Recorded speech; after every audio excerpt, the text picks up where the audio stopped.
Kan videonya teman-teman yang di teknisi. Selamat pagi Pak Wakil Menteri dan Pak Dirjen setelah seluruh jajaran. Saya mau tanya dulu nih, Pak Wamen udah ganti HP ya? Gimana? Udah ganti nomor HP? Enggak. Soalnya saya WA nggak masuk terus, hilang namanya dari konteks saya. Mungkin nggak sengaja ke blok gitu. Ini kan banyak yang kita harus diskusikan. Ini Pak Teguh ini udah kawan lama ini, beliau pernah jadi PJ Gubernur ini, orang lama di Dukcapil. Tapi kita tadi banyak disampaikan teman-teman, saya mau tunjukkan sedikit aja. Mungkin kita bisa belajar dari sini, karena kita selalu terlalu banyak teori-teori dan usulan-usulan proyek. Coba tolong ditayangkan.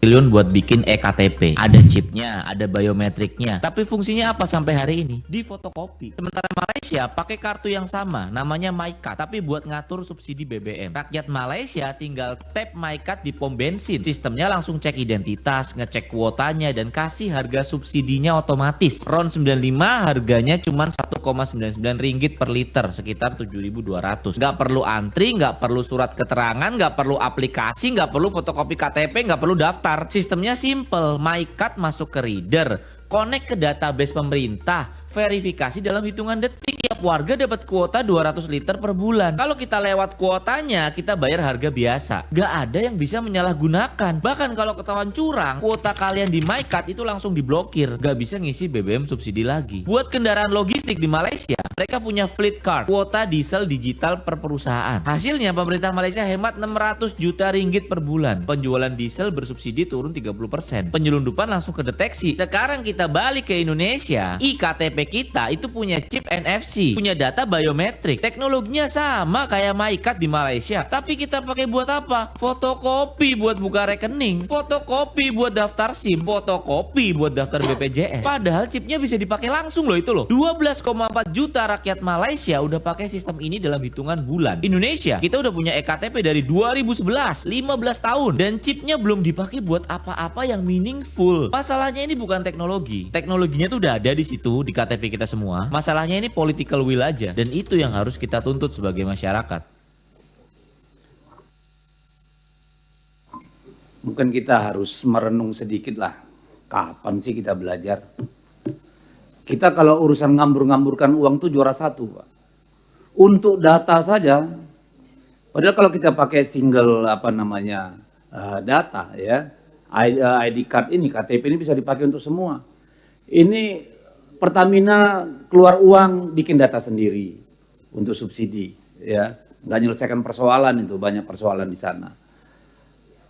KPU keluarkan uang untuk data pemilih, triliun-triliun nih semua urusannya ini, ya. Lalu BPJS bikin lagi, Kemensos bikin lagi, semuanya bikin hanya untuk urusan data. Luar biasa ini, pemborosan yang luar biasa kalau menurut saya. Entah kapan kita mau selesaikan. Kita harus bilang kita lebih bodoh dari orang Malaysia kalau urusan ini. Karena nggak pernah kelar. This is nothing personal Pak ya. Tapi ini persoalan kita. Dan saya kira benar tadi yang disebutkan, ini soal political will. Apakah revisi undang-undang Adminduk ini memang akan membantu kita menyelesaikan, mengintegrasikan data itu keseluruhannya? Atau undang-undang yang sedang dibahas di Balek tentang undang-undang satu data? Karena kelebihan kita di negara ini dalam urusan pemerintahan adalah semua hanya mikir urusannya. Urusannya. Bukan tanggung jawabnya, urusannya. Hanya bagaimana kewenangan itu tetap ada, tapi nggak pernah menyelesaikan masalah. Semua berebut kewenangan, berebut urusan, ujung-ujungnya kickback.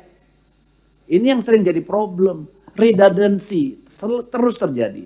Untuk soal data ini, triliunan kita buang tuh tiap tahun. Tiap tahun.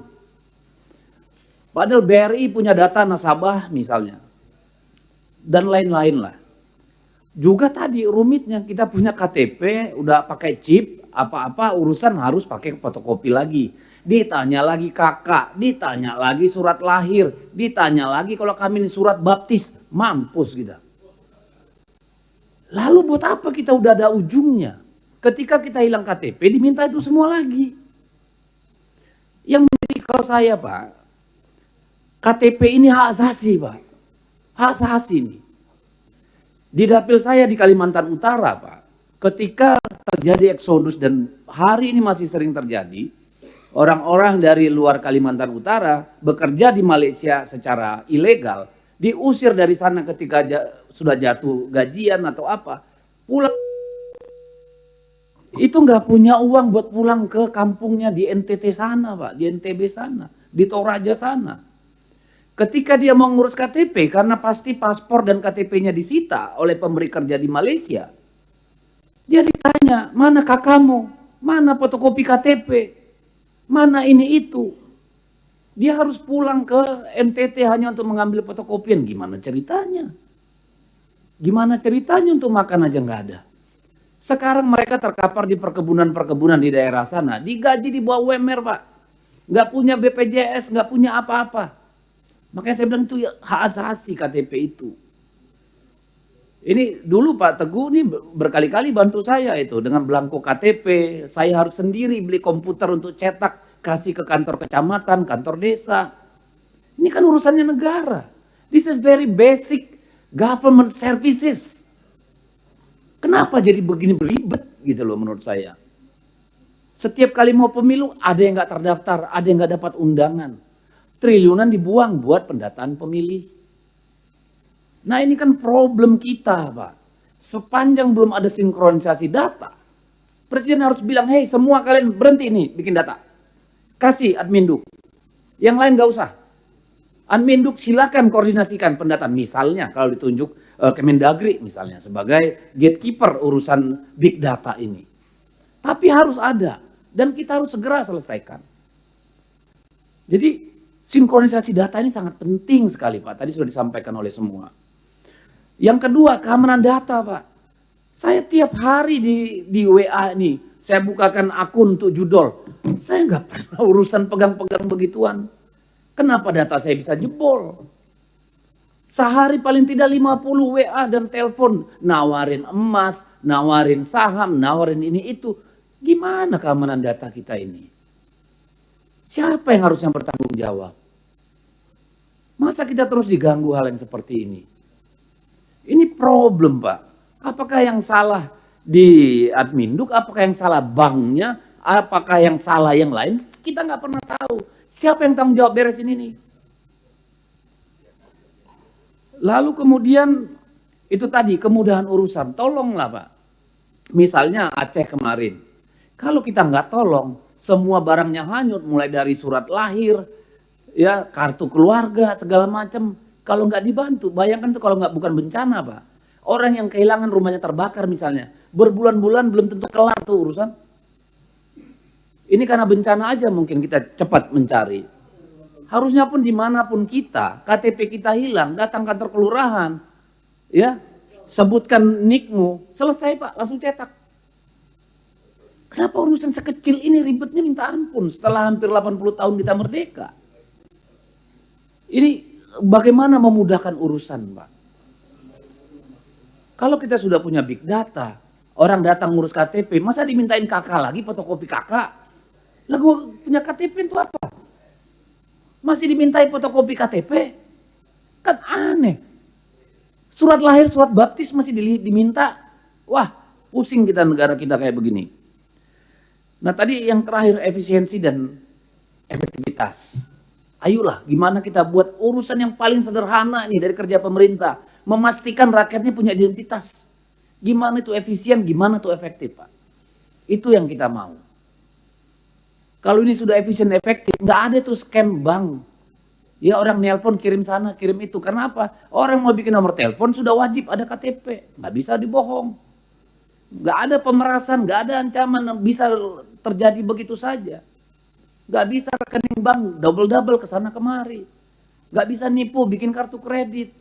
Karena semua sudah tersentralisasi gitu Pak. Nah jadi saya tahu ini tugas negara Pak. Bukan hanya tanggung jawab pribadi dari bapak-bapak berdua ini. Tapi tolong inisiasinya dari sana. Tolong disinkronkan ini dengan RUU satu data yang sedang dibahas ya. Digagas di balik itu Pak. Gimana membuat kita urusannya ini maju Pak satu langkah Pak. Jangan nanti ini akhir tahun KPU dibentuk. tahun berikutnya yang mereka lakukan mengusulkan anggaran 2 triliun untuk identifikasi pemilih. Wah, nggak tahu saya kalau begitu terus nggak habis-habis Pak. Jadi tolonglah, mungkin ini ranahnya ratas Pak, kalau menurut saya Pak Kemendagri sampaikan pada Presiden supaya sinkron ini semua Pak.